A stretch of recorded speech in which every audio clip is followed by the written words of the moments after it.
పేరిట మీ అందరికీ శుభములు సమాధానం కలుగునుగాక. ఆమేన్ చెప్పండి. ఆమేన్. సమాధానం కలుగునుగాక అంటే ఆమేన్ ప్రార్థన చేశారు.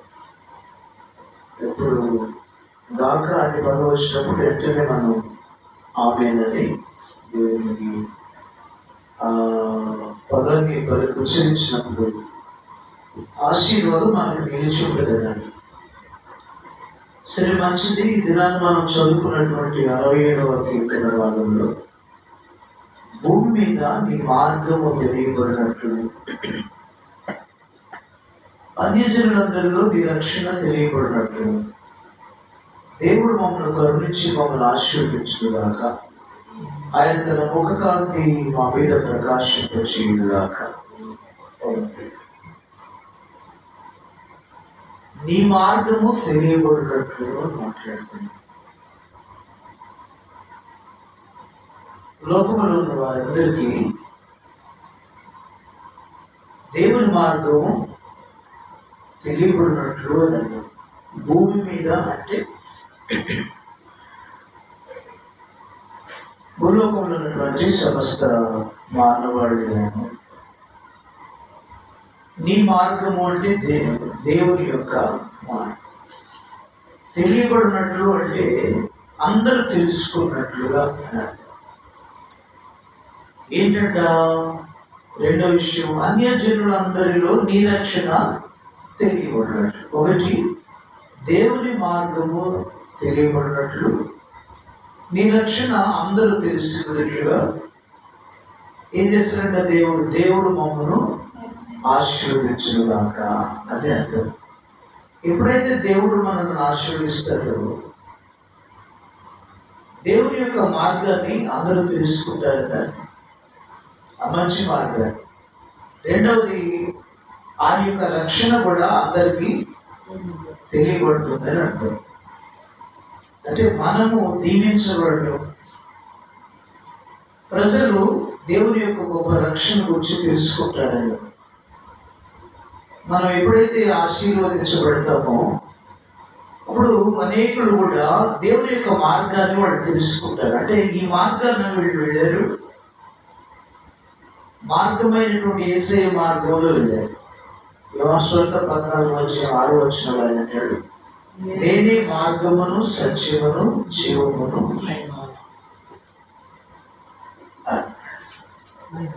ఆయనే మనకు మార్గం అంటారు. ఎక్కడికి మార్గం? పరలోకానికి వెళ్తారు. ఆయనే మనకు జీవం అంటారు. అంటే మన యొక్క జీవం, లైఫ్ ఆయనే అర్థం. అంటే మన ఊపిరి, నిశ్వాస కూడా ఆయనే నన్ను అర్థం వెళ్ళారు. సత్యము కూడా ఈ లోకంలో సత్యము ఆయనే అర్థం. సత్యం అంటే ఈ వాక్యమే సత్యం అంటాడు. అంటే యేసే సత్యం. సత్యమందు వారిని ప్రతిష్ఠ చేయము అని ప్రార్థన చేస్తుంటాడు ప్రభువారు. కాబట్టి ప్రియమైన వాళ్ళారా, మార్గము, మనం వెళ్ళినటువంటి మార్గం మంచి మార్గం అని తెలుసుకుంటారు. ఎప్పుడంటే మనము దేవుని నమ్ముకున్న మనలను దేవుడు ఏంటంట కరుణించి మమ్మను ఆశీర్వదించును. ఆయన అలా ఆశీర్వదించినప్పుడు వారందరూ దేవుని యొక్క మార్గాన్ని తెలుసుకుంటారని, దేవుని యొక్క రక్షణ కూడా వాళ్ళు తెలుసుకుంటారని కూడా అర్థమవుతుంది. మూడో విషయం ఏంటి? ఆయన తన ముఖకాంతి మీ మీద ప్రకాశింప చేయుగాక. అవును, దేవుని యొక్క ముఖకాంతి అంట మన మీద ప్రకాశింపజేస్తాడండి. ఒక దిన మోషే 40 దినాలు కొండ మీద సీనాయి పర్వతం మీదకు దేవుడు ఎక్కి రమ్మంటే ఆయన ఎక్కి వెళ్ళాడు. 40 రాత్రులు 40 పగళ్ళు సీనాయి పర్వతం మీద దేవుని సన్నిధిలో ఉన్నాడంటే ఏం చేశాడంట? దేవుని సన్నిధిలో ఉన్నాడు. అంటే దేవుని సన్నిధిలో ఉంటే దేవుని యొక్క వెలుగు, దేవుని యొక్క ముఖకాంతి మన మీద ప్రకాశిస్తున్నాడు. సరే, 40 దినాలు 40 రాత్రులు ఉన్న తర్వాత ఆయన కొండ దిగి వస్తున్నప్పుడంట ఆయన ముఖం ప్రకాశిస్తుందంట. అంటే ఎప్పుడైతే మనం దేవుని సన్నిధిలో ఉంటామో పిల్లల ఆయన ముఖకాంతి మన మీద ప్రకాశించుడు. ఆయన గ్రహించు అగ్ని ఉన్నాడు, వెలుగు ఉన్నాడు. కాబట్టి ఆ ప్రకాశం దేవుని సన్నిధిలో మనం ఇన్ని గంటలు ప్రార్థనలో గడిపినా ఆయన యొక్క బలాన్ని మనం పొందుకుంటాం, ఆయన యొక్క తేజస్సును పొందుకుంటాం, ఆయన జ్ఞానాన్ని పొందుకుంటాం అని అర్థం. ఆయన ముఖకాంతి మన మీద ప్రకాశిస్తుంది. మోషే ముఖం కూడా దేదీప్యమానంగా వెలుగుతుందంట. ప్రజలందరూ కూడా ఆ ముఖాన్ని చూడలేకపోయారు. మోషే ముఖాన్ని, అంటే దేవుని ముఖాన్ని మనం ఎలా చూడలేకపోయామో అలానే మోషే ముఖాన్ని కూడా ప్రజలు చూడలేకపోతున్నారు. ఎందుకంటే ఆయన కోటి సూర్యుల కంటే ప్రభావం కలిగిన వాడు. దేవుడు ఎవరంట? ఆయన ఒక సూర్యుడు కాదు, కోటి సూర్యుల కంటే ప్రభావం కలిగినటువంటి వాడని దేవుని లేఖనాలను మనం చూసుకుంటాం. ఆయన ముఖం అంటే ప్రకాశిస్తూ ఉంటుంది. దేవుని ముఖం వైపు ఆ వెలుగునంటే ఎవరు చూడలేరు. కాబట్టి మనం కూడా చూడలేకపోతున్నాం. ఆయన సన్నిధిలో మోషే ముఖాన్ని కూడా మనుషులు, ఇజ్రాయెల్ ప్రజలు చూడలేకపోతున్నట్టు వాడు అన్నారంట, అయ్యా నీ ముఖాన్ని చూడలేకపోతున్నావు అంటే మోషే అంట ఆ ముసుగు వేసుకున్నాడంట. పిల్లల ఆ ముసుగు ఇంకా పాత నిబంధనలో ఉన్నటువంటి స్థితి బట్టి ఆ ముసుగు ఇంకా అలానే ఉందని అనుకుంటుంటారు. అంటే పాత నిబంధన నూతన నిబంధన తెలుసుకోలేకపోతుంది ఆ స్థితి అని అర్థం. కాబట్టి దేవుని సన్నిధిలో మనం ఉంటే, ప్రార్థన చేస్తే ఆయన వెలుగును పొందుకుంటాం. దేవుని సన్నిధిలో మనం ఉంటే ఆయన ఆత్మను పొందుకుంటాం. ఆయన సన్నిధిలో మనం ఉంటే మన ముఖాలు ప్రకాశిస్తాయి. అంటే మనం వెలుగుతూ ఉంటాం, అనేకులకు దీవెనకరంగా ఉంటాం పిల్లలు. కాబట్టి ప్రియమైన దేవుని పిల్లల మోషే ముఖం ప్రకాశించినట్టుగా మనము కూడా అలాంటి దీవెనను పొందుకుంటామని అర్థం.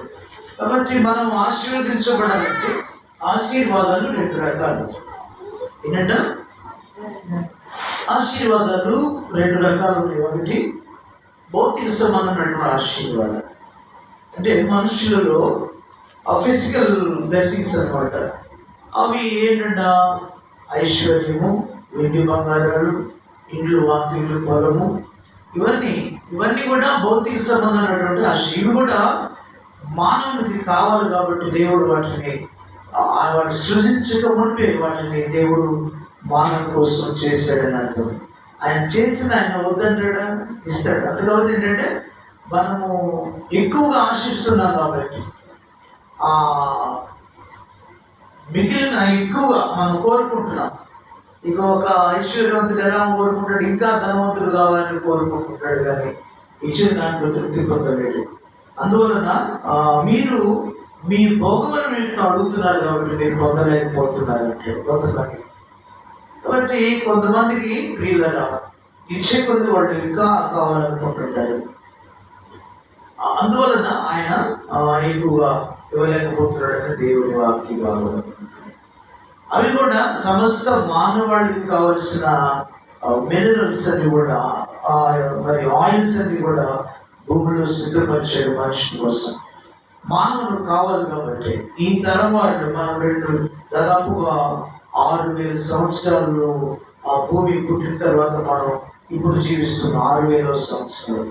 ఈ సంవత్సరంలో ఏంటంటే ఈ 10 ఏళ్లలో లేక ఈ 2000లో ఏం చేశాడంట, దేవుడు భూమిలో ఉన్న ధన నిధులన్నీ కూడా వాడుకోవడానికి అవకాశం ఇచ్చాడు. భూమిలో ఉన్న ధన నిధులు, మరి ఇంకా ఏమన్నాడంటే ఇసుకలో ఉన్నటువంటి ధన నిధులు అంటాడు. ఇసుకలో ఏమన్నంటే ఆయిల్స్ ఉన్నాయంట, వాటన్నిటిని తీసుకుంటా ఉన్నాడు మనిషి. సముద్రము గలాలలో కూడా ఆ ఆయిల్స్ ఉన్నాయంట, అవి కూడా మానవుడు పెరిగి తీసుకుంటున్నాడని దేవుని వాక్య భాగంలో మనం చూస్తున్నాం. కాబట్టి భూమిలో ఉన్నటువంటి వెండి బంగారు అనేక గనులు ఉన్నాయి కదా మానవుడి కోసం. ఆ బంగారు గనులు ఉన్నాయి, మరి ఇనుపు గనులు ఉన్నాయి, బొగ్గు గనులు ఉన్నాయి, రకరకాలవన్నీ కూడా భౌతిక సంబంధమైన ఆశీర్వాదాలు. తన మానవుడికి కావాల్సినవన్నీ కూడా దేవుడే సృజించాడు. కాబట్టి అవన్నీ కూడా మానవుని కొరకు ఆయన నిర్మించాడు.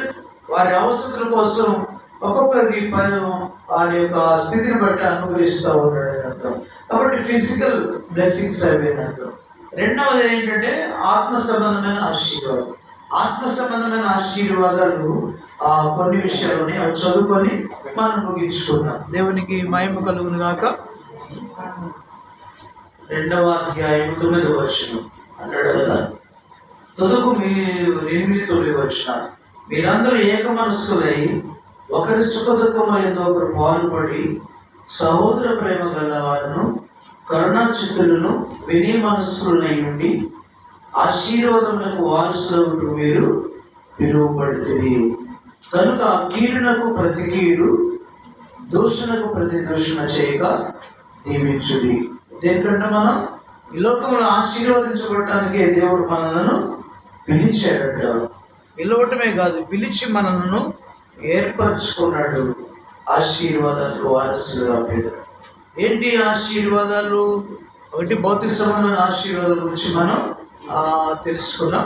యెహోవా ఆశీర్వాదం ఐశ్వర్యం ఇచ్చునని లేఖన ప్రకారం మనం వెండి, బంగారము, వెలగలేనటువంటి ధనధాన్యాలు, పొలము, ఇల్లు, ఇవన్నీ కూడా భౌతిక సంబంధమైన ఆత్మ సంబంధమైన ఆశీర్వాదాలు కొన్ని చదువుకున్నాం పిల్లలు. ఆత్మ సంబంధమైనటువంటి ఆశీర్వాదాలు మరి చూద్దామా?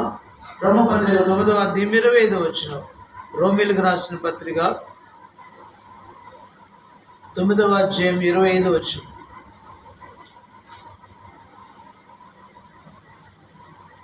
చదివేవాళ్ళు లేదా చేసి ఆ తీరస్థితి కూడా 9వ అధ్యాయం నా ప్రజలు కాని వారికి 25 చదువు. నా ప్రజలు కాని వారికి నా ప్రజలని ప్రియురాలు కాని దానికి ప్రియురాలని పేరు పెట్టుదురు. మరియు జరుగునదేమనగా, మీరు నా ప్రజల కారని ఏ చోట వారితో చెప్పబడినో ఆ చోటనే జీవము గల దేవుని కుమారులని వారికి పేరు పెట్టబడిన. చూసారా? దేవునికి మహిమ కలుగుగా. ప్రజలు కాని వారిని నా ప్రజలని, ప్రియురాలు కాని దాని ప్రియురాలని పేరు పెట్టుదును. జరుగునదేమనగా, మీరు నా ప్రజల కారని ఏ చోట వారితో చెప్పబడినో ఆ చోటనే జీవము గల దేవుని కుమారులని పేరు పెట్టబడింది. ఒకప్పుడు ఆదాము చేసిన అతిక్రమాన్ని బట్టి ఆ పాపానికి సాతానుకు దాసుడిగా మారాడు. కుమారుడు ఏమైపోయాడ? దాసుడిగా అయిపోయాడు. కాబట్టి ఈ దాస్యత్వంలోంచి మరి యేసుక్రీస్తు ప్రభువారు తన శిలువ బలియాగం ద్వారా ఏం చేశాడంటే మనను విమోచించాడు. దాస్యం నుంచి విమోచించి ఏం చెల్లించాడు? మన పాపానికి జీతం మరణం అవుతుంటే ఆయన మన కోసం మనం పొందవలసిన మరణ శిక్షణ ఆయన పొందాడు. తన రక్తం ఇచ్చి క్రయముగా ప్రాణం ఇచ్చి మనను కొని ఏం చేశాడంట? దాసులైన మనను స్వతంత్రులుగా చేశాడు. దాసులైన మనను కుమారులుగా చేశాడు. అంటే కుమారత్వాన్ని పోగొట్టుకుంటే వల్ల ఆ కుమారత్వాన్ని అనుగ్రహించేది. ఇది స్పిరిచువల్ బ్లెస్సింగ్స్ అంటే బ్లెస్సింగ్ అని అనుకుంటాడు. దాసులు అయిన మనల్ని మళ్ళా స్వతంత్రులుగా చేశాడు, కుమారులుగా మార్చేశాడు. ఆయన ఇప్పుడు ఎందరూ ఆయన అంగీకరించారో వారందరూ దేవుని కుమారులకు అధికారం అనుగ్రహించాడు. ఇప్పుడు క్రీస్తునందు ఎవరు? యేసుక్రీస్తు ప్రభు యొక్క ప్రాణత్యాగము ద్వారా, పుస్తకం పునరుద్ధారణ ద్వారా అంటాడు కదా. ఇప్పుడు ఎవరు ఆయన అందరూ అంగీకరించారు వారందరూ ఇప్పుడు దేవుని కుమారులకు అధికారం ఇచ్చాడు. యోహాను సువార్త 1వ అధ్యాయం 12వ వచనం అనుకో. యోహాను సువార్త 1వ అధ్యాయం కుమారులుగా మార్చివేశాడు.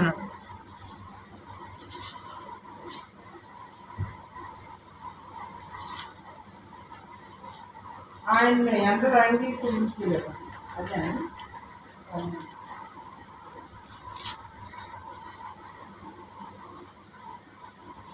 తన్ను ఎందరు అంగీకరించడో వారందరికీ అనగా తన నామమందు విశ్వాసముంచు వారికి దేవుని పిల్లలగుటకు ఆయన అధికారం అనుగ్రహించును.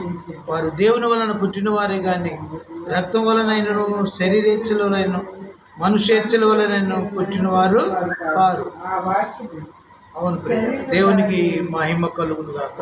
కాబట్టి ఎందరో ఆయన అంగీకరించిన వారందరికీ దేవుని పిల్లలకు అధికారం అనుగ్రహిస్తున్నాడు.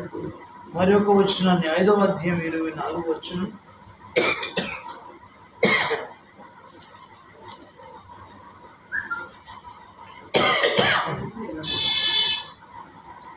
3:16 దేవుడు లోకమును ఎంతో ప్రేమించును కాక ఆయన తన అద్వితీయ కుమారుడుగా పుట్టిన వారి యందు విశ్వాసం నుంచి ప్రతి వాడు నశింపుగా నిత్య జీవం పొందినట్లు ఆయనను అనుగ్రహించలేదు. లోకము తన కుమారుని ద్వారా రక్షణ పొందుడికే కానీ లోకమునకు తీర్పు తీర్చినప్పుడు దేవుడు ఆయన ఈ లోకంలోకి పంపలేదు.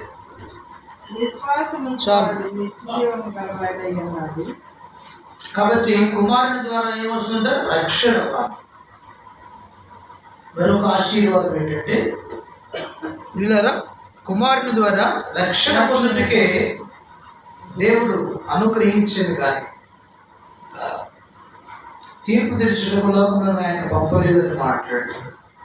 కాబట్టి ప్రియమైన దేవుని సంగమం, రెండవ ఆశీర్వాదం అంటే రక్షణ. రక్షణ అంటే పాపముల నుంచి విమోచన. మానవులందరూ కూడా పాపముల నుంచి విడుదల పొందలేకపోతున్నారు. కాబట్టి యేసుక్రీస్తు ప్రభు వారి లోకానికి సశరీరుగా ప్రత్యక్షమై శిలువలో తన ప్రాణాన్ని తన రక్తాన్ని చిందించాడు. ఆ రక్తంలో సర్వ మానవుడి యొక్క పాప విమోచన కలిగించాడు. కాబట్టి రక్షణ ఒక గొప్ప ఆశీర్వాదం. పాపాల నుంచి విడుదల పొందలేని మానవునికి వారి పాపముల నుంచి విడిపించడానికి ఆయన తన రక్తం ఇచ్చి కదా మనలో పాపముల నుంచి విమోచించాడు. పితృపత్రికలో 1వ అధ్యాయంలో 19వ వచనంలో ఆయన మాట్లాడుతూ ఇలా అంటున్నాడు లేఖనాలు, ఆ అమూల్యమైన రక్తం చేత మీరు విమోచించబడ్డారు, నిర్దోషమును నిష్కళంకమును.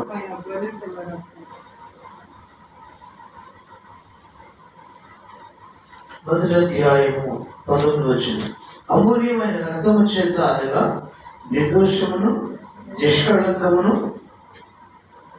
గొర్రెపిల్ల వంటి క్రీస్తు రక్తము చేత విమోచింపబడుతుందని మీరు ఎరుగుదుగా, దేవునికి మహిమ కలుగునుగాక. పిల్లలు కాబట్టి రక్తం వలన మానవుడి యొక్క పాపములను విమోచించిన వాడు ప్రభు అయిన యేసుక్రీస్తు. కాబట్టి రక్షణ పొందుట కుమార్ యేసుక్రీస్తు ప్రభు వారి ద్వారా రక్షింపబడటానికి కదా ఆయన ఈ లోకానికి వచ్చాడు. అందుకే యేసు ప్రభు వారికి ఉన్నటువంటి పేరు లోక రక్షకుడు అనేటువంటి పేరు. ఏ పేరు అంటే ప్రభు వారికి ఇచ్చినటువంటి లోక పాపములను మోసుకొని పోరు దేవుని గొర్రెపిల్లని మాట్లాడుతున్నాడు యోహాను భక్తుడు. యోహాను భక్తుడు పత్రికలు కూడా ఈయన లోకమును రక్షించడానికి వచ్చిన లోక రక్షకుడు అని ఆయనకు పేరు ఇచ్చాడు. సమరయ స్త్రీల విషయంలో కూడా 4వ అధ్యాయం 43వ వచనంలో కూడా యోహాను సువార్త 4:43 అంటున్నాడు ఆయన, ఈయన ఎవరన్నా మా మట్టుకు మేము విని ఈయన నిజముగా లోక రక్షకుడిని తెలుసుకొని నమ్ముచున్నాము అని. ఎవరంట? యేసుక్రీస్తు లోకాన్ని రక్షించడానికి వచ్చిన రక్షకుడు. కాబట్టి రెండవ ఆశీర్వాదం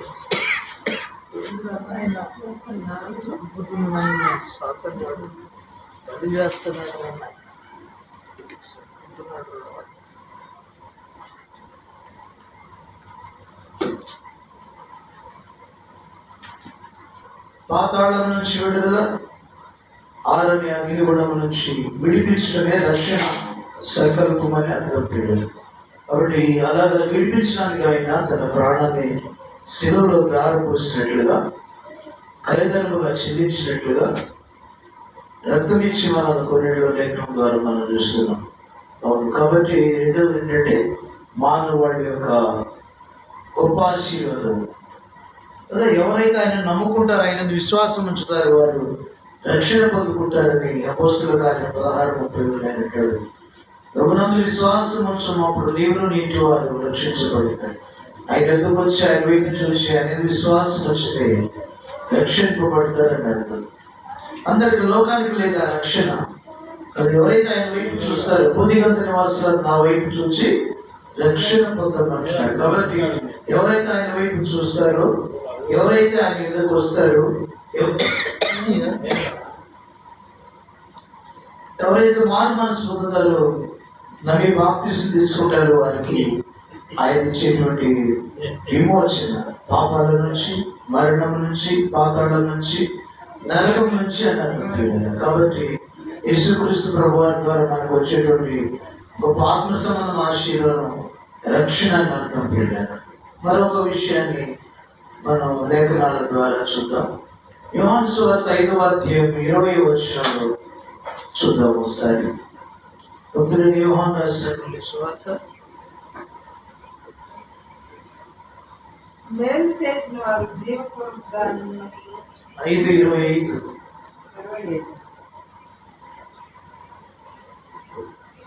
దేవుని కుమారుని శబ్దము వినుగడి వచ్చుతున్నది, ఇప్పుడే వచ్చి ఉన్నది. దాన్ని వినువారు జీవించువని మీతో నిశ్చయముగా చెప్పుతున్నాను. తండ్రి ఎలాగూ తనంతట తానే జీవము గలవాడై ఉండేనో, అలాగే కుమారుడు తనంతట తానే జీవము గలవాడై ఉండుటకు కుమారునికి అధికారం అనుగ్రహించింది. మరియు ఆయన మనిషి కుమారుడు కనుక తీర్పు తీర్చుటకు తండ్రి ఆయనకు అధికారం ఒక కాలం వచ్చి చూడండి, ఆ కాలంలో సమాధులు ఉన్న వారందరూ ఆయన శబ్దం విని మేలు చేసిన వారు జీవ పునరుద్ధానములకు, కీడు చేసిన వారు తీర్పు పునరుద్ధానములకు బయటికి వచ్చారు. మరొక ఆశీర్వాదం ఏంటంటే యేసుక్రీస్తు ప్రభువు చనిపోయి సమాధి చేయబడి ఎవరైతే తిరిగి లేచాడని ఎవరైనా నమ్ముతారో వారందరినీ కూడా ఆయన తిరిగి లేపుతాడని దేవుని లేఖనాలు సెలవిస్తుంది. ఎప్పుడైతే మనం ఒప్పుకుంటామో ఆయన తిరిగి లేచాడు కాబట్టి మనం తిరిగి లేపడం ఆయన సమర్థులని దశలోని రాసిన పత్రికలో ఉంది. కాబట్టి మేలు చేసిన అంటే పునరుద్ధానం అనేది గొప్ప ఆశీర్వాదం అని అంటారు.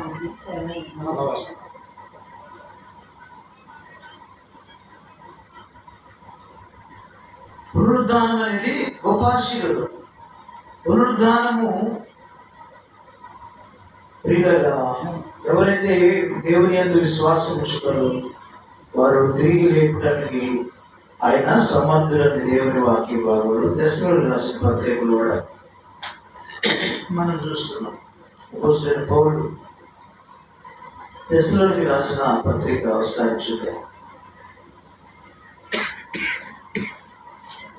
14వ వచనం, 4వ అధ్యాయం 14వ వచనం. యేసు మృతి నుండి తిరిగి లేచిన మనం నమ్మినేడగా అదే ప్రకారము యేసును నిద్రించిన వారి దేవుడు ఆయనతో కూడా వెంటబెట్టుకోవచ్చు. మేము ప్రభు మాటలను బట్టి మీరు చెప్పిన ప్రభు రాకడ వరకు సజీవులు నిలిచేవాడు మనం నిద్రించిన వారిని బట్టి ముందుగా ఆయన సంధించే మార్పాటంతోనూ ప్రధాన దూత శబ్దంతోనూ దేవుని కోరుతూ పరలోకం నుండి ప్రభు దిగి వచ్చును. క్రీస్తునందు మృతులైన వారు మొదలు లేదు నా మీద సజీవులు నిలిచేవాడు వారితో కూడా ఏకముగా ప్రభువుని ఎదుర్కొంటూ ఆకాశం మండలం మేఘం మీద కోల్పోకూడదు. దేవునికి మహిమ కలుగునుగా. ఆయన మృతిలో తిరిగి లేచిన నమ్మినగా ఆ ప్రకారమే యేసును నిద్రించిన దేవుడు ఆయనతో కూడా వెంటనే అంటే తిరిగి లేపుతాడు. ఆయన తిరిగి లేచాడు మనం నమ్మితే మనల్ని కూడా ఒక దినాన్ని ఆయన భవిష్యత్తు విన్నప్పుడు తిరిగి లేస్తామని అర్థం. ప్రపంచ పునరుద్ధానంలో అందరూ లేస్తారు. ప్రత్యేకంగా జీవ పునరుద్ధానం కనుక మేలు చేసిన వారు జీవ పునరుద్ధానంలో, కీడు చేసిన వారు తీర్పు పునరుద్ధానంలో బయటకు వస్తారని దేవుని లేఖనం. కాబట్టి పునరుద్ధానం అనేది కూడా ఒక స్పిరిచువల్ బ్లెస్సింగ్స్ అన్నారు, బ్లెస్సింగ్ అన్నారు. పిల్లల మరొక విషయాన్ని 24వ వచనం, 5వ అధ్యాయం 24వ వచనం. నా మాట విని నన్ను పంపిన వారిని విశ్వాసం ఉంచువాడు నిత్య జీవము గలవాడు.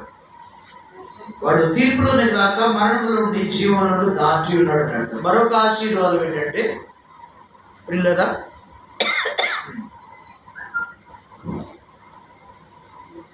ఆయన మన విశ్వాసం ఉంచుతా ప్రభు యేసుక్రీస్తునందు విశ్వాసం ఉంచుట నిత్య జీవము గలవాడు అంటే నిత్యం జీవిస్తాం. అంటే మరణము లేని జీవితాన్ని దేవుడు మనకు అనుగ్రహిస్తాడని అర్థం. ఏం జీవితం?